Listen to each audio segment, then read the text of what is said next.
Hey everyone, welcome to another episode of Spinner Reviews, and what's going on here? I'm talking about a new album for a 5 to 10 minute span without piggybacking on someone else? What a concept, I know. So normally I would be recapping my thoughts on albums from a couple months ago in an episode of my podcast, which I'm going to be doing with a few other records in an episode I'm recording soon, but I really wanted to get my thoughts out there on this new All-Time Low album, Last Young Renegade, not scripted or anything, kind of get my thoughts out there because I might have a hot take or two. I did review Future Hearts when that came out, but I'll recap my thoughts here just so you don't have to go watch that, even though it is one of my shorter reviews. Basically, I do consider myself a fan of All-Time Low, maybe not a diehard, but I do definitely hold records like Don't Panic, to a lesser extent Nothing Personal, and Future Hearts in pretty high regards as far as that whole pop punk, more so bordering on power pop kind of style they have going on. I really think they go right up to the line of where I think it can get a little bit overproduced, but they don't quite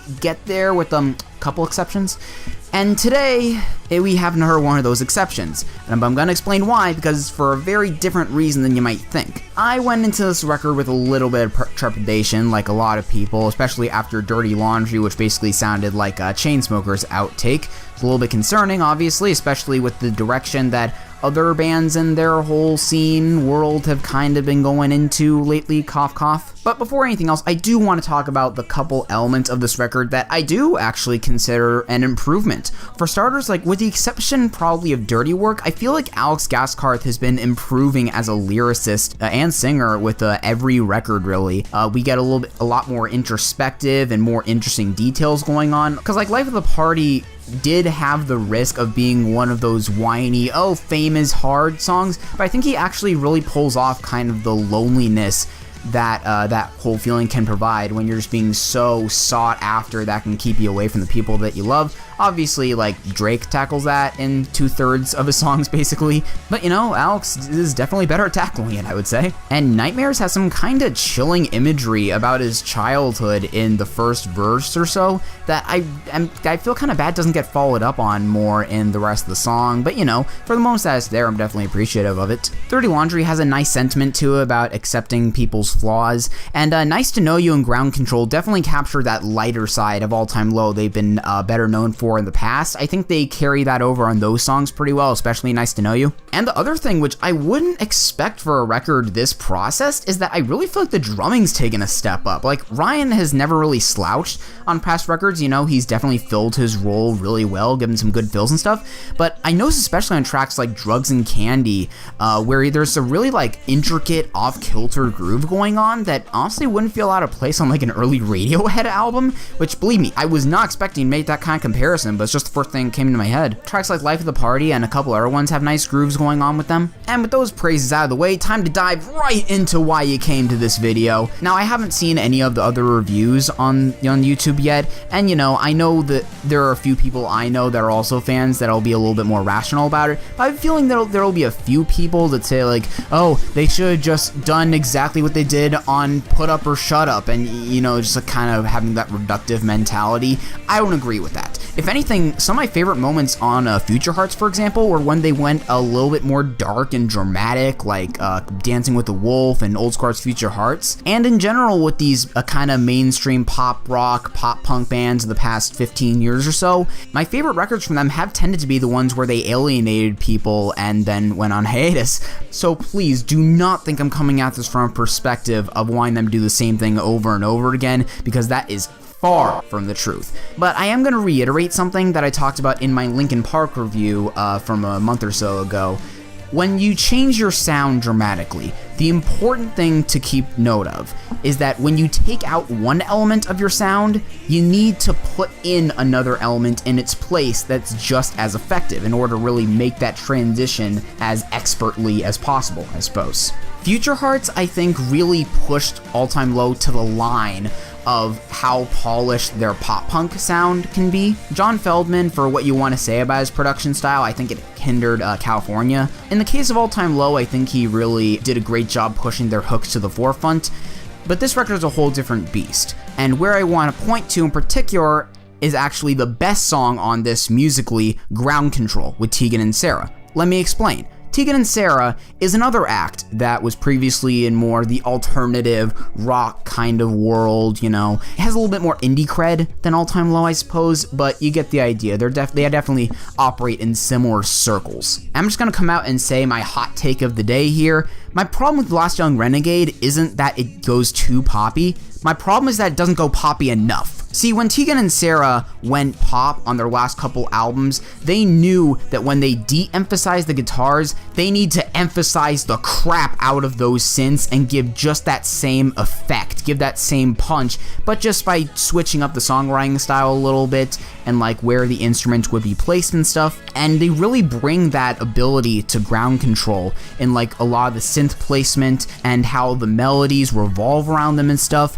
The guitars are a little bit more in the background, but they supplement the sound in just the way that they should to make it feel like there is still a presence there, but it's a little bit more subtle. And I don't mean in the Brad Delson interview for One More Light kind of way where it's just code for them being pushed to the back of the mix. No, like there's actually like a jangly kind of background thing going on with the guitars here that really works. It just happens that I've been listening to a bunch of prog rock going for an upcoming project that I'm doing, and even Rush got switching over to pop music better than All Time Low. See, what even Rush gets is that what you do in the production and the mixing and the writing when you're trying to mesh it with a more processed, poppy kind of style is that you need to properly crispen and sharpen each element of the genres that you're doing and then mesh them together in the most effective way possible so that each side stands out. All Time Low's approach is more akin to, say, One Republic, and this comes from someone that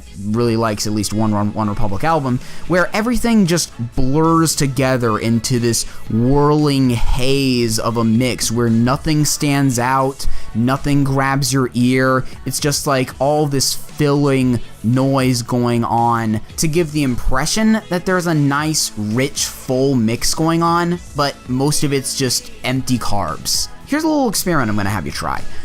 Go to this album in whatever thing you're going to listen to, whether it's Spotify or iTunes or whatever. Play the last 10 seconds of each song here. It's going to end with a fading out of a certain noise or certain element. It's going to be fading out for the last 10 seconds. Take that out of the mix and use that space to emphasize something else, and then the song will be like 50% better. And you know who else gets that point better than All Time Low right now?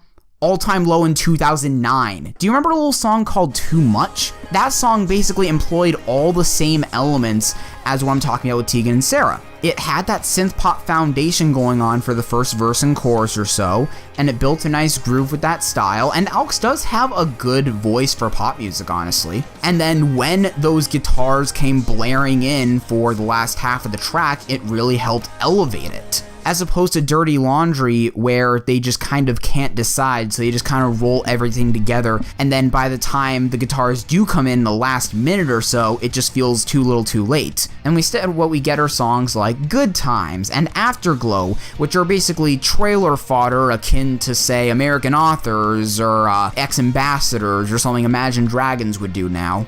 Oh, side note, Air Dubai did a song called Afterglow in 2014 that sounds a lot like this one, but they did it a lot better. There's 3 songs where I think the production really works on this record. The first one being Ground Control because, again, Tegan and Sara was there to make it sound competent. And Life of the Party is the other track where I feel like this sound on this record really works, kind of in I Took a Pill in Ibiza kind of way, in that it does take place in like a party atmosphere, but there's this melancholy going on, even though, you know, I would have preferred a more interesting pop instrumental. For the vibe they're going for, I think it kind of works with the theme of the song. But of course, in tracks like that, as well as at least half the songs here, we get some DJ Snake runoff, some Chainsmokers drops, and all handled about as well as the drops on One More Light. So in conclusion, I do think this record is mediocre like a lot of our people, but it's for basically the exact opposite reason that a lot of people are saying. It really only works when they sound competent in this style change as opposed to just trying to get up to the line where it's like, oh, we're still gonna have our fans that like guitars but we also want to kind of get that crossover too. It's the same thing with One More Light. They're trying to have their cake and eat it too, but at least Linkin Park has gone all the way with it at one point on 1,000 Suns, whereas this is just in an awkward middle ground that tries to please everyone and ends up pleasing no one, and undermines what's at times some really good lyrics. Really, this was a tough record to decide which songs I want to keep in my iTunes because there's so many conflicting good and bad things about each track.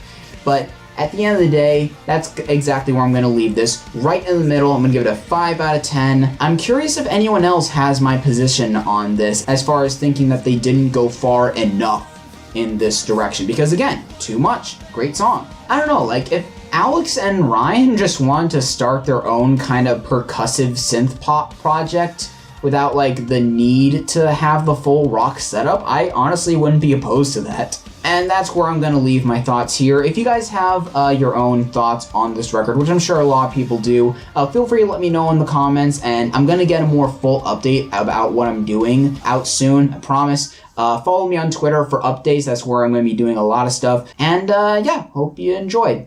Bye.